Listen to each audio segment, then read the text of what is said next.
Aujourd'hui, je disais, ça fait gagner du temps sur certaines tâches et surtout, ça permet d'améliorer le travail sur d'autres.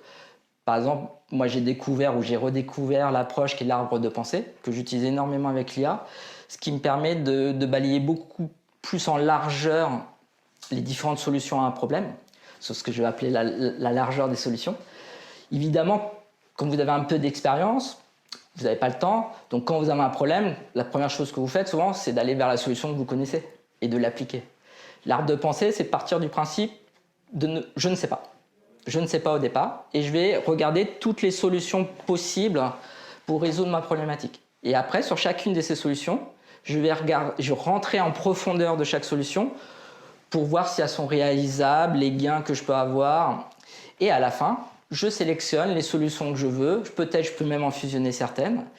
Et en ayant cette réflexion-là et en faisant travailler l'IA de cette façon-là, c'est là où vous êtes le plus efficace. Et en plus, intellectuellement, je trouve que c'est très riche. Et je prends énormément de plaisir à utiliser ce type d'approche que j'avais peut-être un petit peu perdu dans mes dernières années dans ma carrière professionnelle, où j'avais plus le temps.